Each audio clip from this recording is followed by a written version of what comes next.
We have now direct evidence that shows the 2022 election was rigged, and all data that comprise this evidence come from COMELEC itself. On March 23, 2023, COMELEC uploaded in its website what Chairman George Garcia claimed in the media as transmission logs. It deceitfully turned out to be reception logs, a list of VCM received in the May 9, 2022 election. We immediately questioned the starting time of the reception of 19:08:50 or 7:08 and 50 seconds because the COMELEC general instructions require 9 major tasks to accomplish before any VCM transmission can be made. It takes at least 19 minutes after the voting closed at 7 p.m. The earliest time that VCM transmission can be received by the transparent server would be 7:19 p.m. and not 7:08 p.m. Let us time how long it takes to print one copy of the national election results. Please take note that we will start at 39:05. And automatically print the election returns. Ito na yung 8 copies ng ER natin. So 8 copies ng ER. Ito na po yun. So una niyang ipiprint is yung National Election Return. So ayan na po yung laman ng ER natin.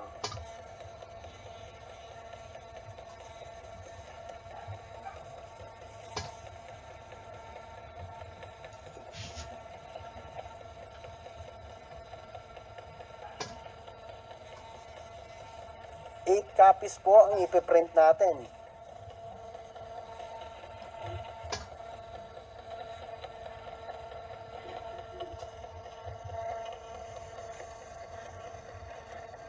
Okay, ano yung indicator na tapos na yung isang part? Itong QR code. Take note that the printing stopped at 40:05. That means that the whole process of printing one copy took exactly 1 minute.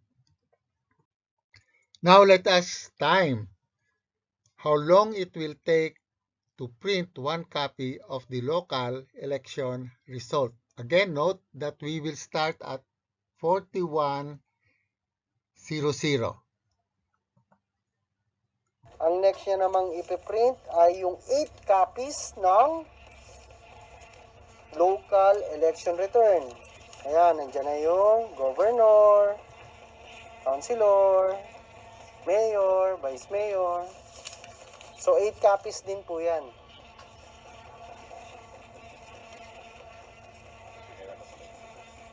Mas maiksi siya. So ang indicator again, natapos na yung ER, yung QR code. Okay, it took 30 seconds to print one copy of the local election result. It takes 1 minute to print one copy of the national election result. The required printing of 8 copies would take, of course, 8 minutes. We saw that one copy of the local ER takes 30 seconds to print. The required printing of 8 copies would take 4 minutes.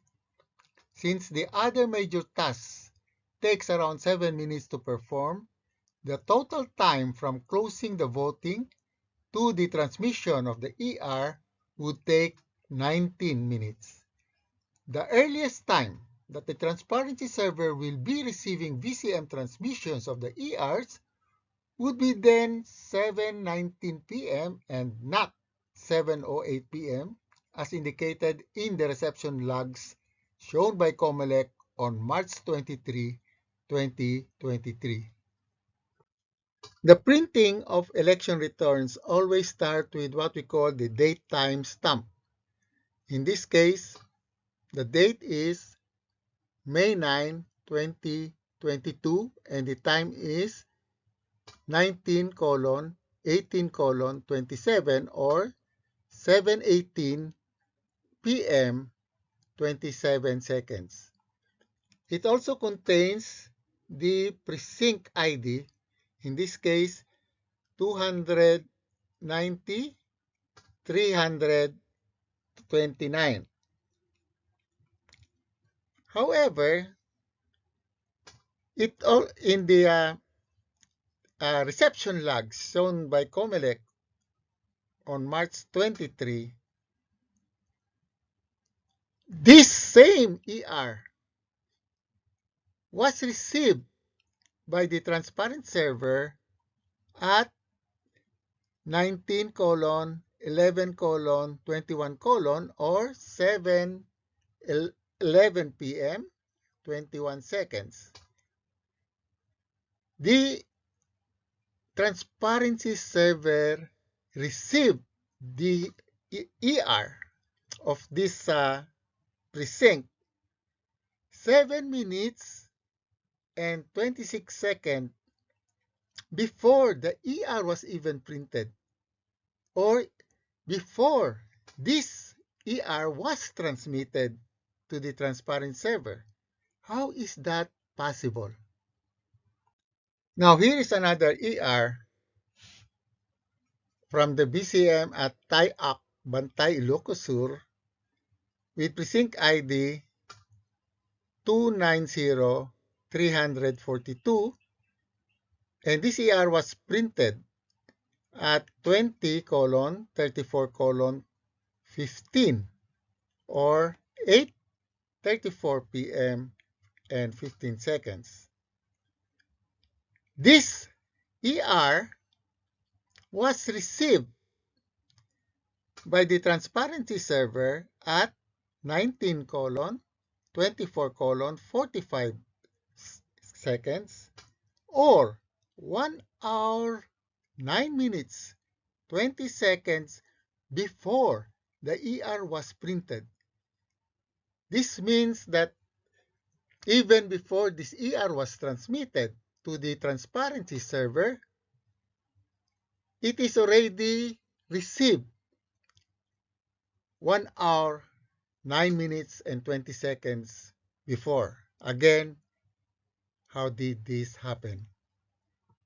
Another precinct at Barangay Putatan, Muntinlupa, printed this ER at 19:27:01 or 7:27 p.m. and 1 second. This ER was received by the transparent server at 19:24:29 seconds or 2 minutes 32 seconds before the ER was printed.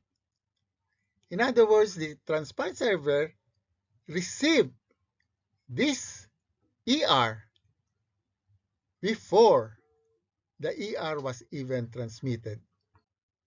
Another case of a VCM at Barangay Alabang Village, Muntinlupa, that printed this ER at 19:41:18. And this same ER was received by the transparent server at 19:39:11 or 2 minutes 7 seconds before the ER was printed, or even before this ER was transmitted.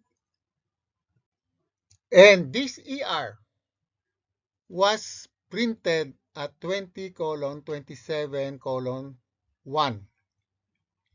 And again, the transparent server received this same ER at 19:47:37 or 39 minutes 24 seconds before the ER was printed. Again, this ER was printed at 22:03:39 seconds. And again was received by the transparent server at 20:40:20 seconds, or 1 hour 59 minutes, almost 2 hours before the ER was printed. This ER was printed at 19:52:28 and received by the transparency server at 19:20:58, or 31 minutes 30 seconds before the ER was printed. And this ER from Barangay Silangan, Rizal was printed at 23 column 33:20 seconds. The transparency server received this same ER at 23:10:12 seconds, or 23 minutes 8 seconds before the ER was printed. This transparent server was receiving or was bringing out results of the election to the public faster than what the VCM are transmitting to it. Miracles do happen in Philippine election. We all know that when you transmit a message, the receiver will always receive it after you have transmitted it. Never, it will be a miracle if the receiver receive your message before you even transmitted it. On October 18, 2022, COMELEC came out with this accumulated VCM transmission graph that they showed the public in a forum. It is the COMELEC who plotted this graph, the blue line presented here. And they even proudly said that they have improved the automated election system, that the transmission peaked at the second hour. But this is in sharp contrast with the transparency server count that peaked in the first hour as shown on May 9 at 8:02 p.m. And in fact, the logs, the reception logs shown to the public that was uploaded in the website of COMELEC really showed that the transparent server peaked at the first hour, and the 20 million, which we thought was unbelievable, was really counted in the 8:02, no? That was clearly shown in the reception log given to us. But they could not explain why in the 2 hours between 7 and 9, the transparency server was counting more ERs received than what are actually being transmitted by the VCM. And that can be explained by the ERs that we showed in the previous slides, where some of those VCM transmitted in a later hour but were included in this 2-hour period. All election returns carry with it the data, the number of voters who actually voted in that precinct, in this case in Barangay San Andres Tarlac, with precinct ID 691,745. And here it is shown that the numbers of actual voters is 681, which correspond exactly to what was shown in the transparency server, 681, coming from the precinct with the same ID number. However, the transparency server received it about 2 hours before this VCM transmitted to it. 2 hours. Alam na nila kung ano ang resulta nitong presintong ito. 2 oras. This means that the transparency server or someone manipulating it exactly knows what the different VCM will be transmitting to it so that they can preload the transparency server to make the first hour count very, very big, no? And that first hour count of 20 million already determines who are the winners, no? Tapos ng boxing nung first hour na yon. But you can see here that it is really fabricated. In other words, how did the transparency server know 2 hours before the transmission that this precinct will be transmitting 681? And in the last page of the reception logs, where it is shown that there were 106,023 VCM that transmitted. The last one transmitted at 03:23:35 seconds of May 25. And of course, remember that the first transmission was done at 7:08 p.m. But in this last page of the uploaded logs, this is this suspiciously, unbelievably, where result, no data, where 3 VCM in the same, almost in the same locality have exactly the same number of voters who voted in these 3 precincts at about, say, it's almost a matter of seconds, no? 1,000 voters actually voted in these 3 precincts.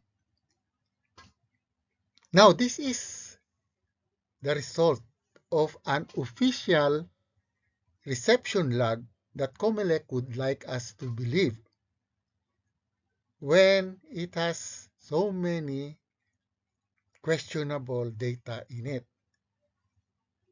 And we have been asking for transmission logs, no? So that we can verify the data that was shown in the transparent server.